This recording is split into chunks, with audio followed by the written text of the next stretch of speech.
जिस समय घर में उलझन बढ़ने लग जाए, समस्या बढ़ने लग जाए, अशांति बढ़ने लग जाए, आपको एक असली फार्मूला बता देता हूं। तुम केवल और केवल 10 घंटे तक बोलना बंद कर दो, शांत हो जाओ, चुप हो जाओ, समझाना बंद कर दो और कुछ भी बात करना बंद कर दो, चुपचाप अपना काम करते रहो।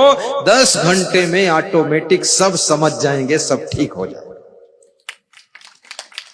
और जितना समझाओगे और जितना उसमें फंसोगे तो उतना ज्यादा लोग उलझेंगे। और फिर ये भी याद रखिए कि जो प्रबल भाग्य है उसको बदल कौन सकता है। प्रबल प्रारब्ध है, सब बिगड़ने वाला ही है, सत्यानाश होने वाला है, किस्मत में यही लिखा है तो हो ही जाएगा। अब उसके लिए भी हाय है क्या करना। भगवान कृष्ण इस प्रबल प्रारब्ध को रोक ना सके। 56 करोड़ यादवों के विनाश का समाचार सुनकर के कृष्ण भगवान बांसुरी जो होठों पर रखी हुई थी उसको हाथ में पकड़ लेते हैं और विचार करते हैं कि मैं भगवान होकर के भी इस विनाश को नहीं रोक सकता, अपनी फैमिली के विनाश को। तो सोचो ये इंसान की क्या औकात है जो इसको चेंज कर सके। और कृष्ण भगवान फिर जा करके जंगल में बैठते हैं, पैर पर पैर रख करके। व्याध नाम के बहेलिये ने बाण मार करके उनके पैर में जहर बुझा बाण मारा, उससे उनकी मृत्यु हो रही है। ये तो भगवान की बात बता रहा हूं। तुम तो बहुत साधारण हो, तुम्हारा नाम उस लिस्ट में है ही नहीं। तुम्हारा नाम तो बिना लिस्ट के चल रहा है, फिर भी तुम उलझे हुए हो।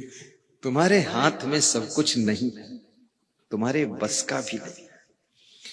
और यदि आपका प्रारब्ध, आपका भाग्य आपका साथ देगा तो याद रखना, तुम अगर चूक भी जाओगे तो प्रारब्ध सुधारेगा। तुम गलत डिसीजन ले लोगे तो प्रारब्ध आपको मोड़कर फिर सही रास्ते पर लाएगा। प्रबल प्रारब्ध होना चाहिए, भाग्य जिसका प्रचंड है।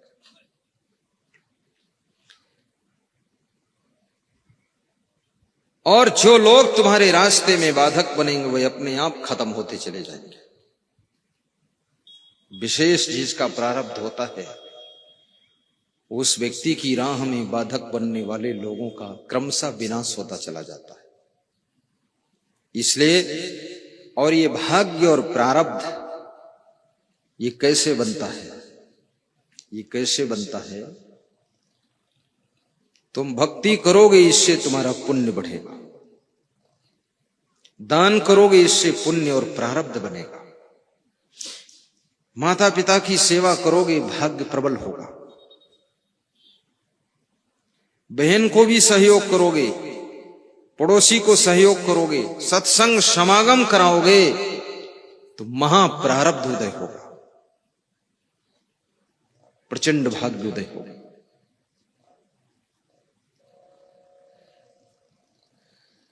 बाधाएं सब समाप्त होती चली जाएंगी और मन को दुखी भी मत किया करो। तो शांता साधवो मितभाषिण, ऐसा गुरु हो जो मितभाषी हो, काम क्रोध विनिर्मुक्ता। देखिए ये बड़ी महत्वपूर्ण बात कहा है। गुरु जो है वो काम क्रोध को जीत चुका हो, कामी ना हो, कहीं आकर्षित ना हो, फंसे ना। अब ऐसे गुरु का मिलना बहुत कठिन है, बहुत कठिन है। कितने गुरु लोगों के पैर तो सब लड़कियां ही लड़कियां दबा रही। ब्रह्मचर्य और वैराग्य ये काम वासना को जीतने में मदद करते हैं। किसी के सुंदर रूप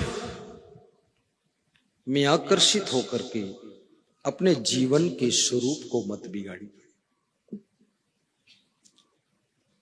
गुरु के दर्शन का अर्थ है कि उनके जीवन का दर्शन कर लीजिए, उनकी वाणी का दर्शन, स्वभाव का दर्शन, व्यवहार का दर्शन, चरित्र का दर्शन, और उससे प्रेरणा लेना, उससे सीख लेना, ये असली गुरु का दर्शन है।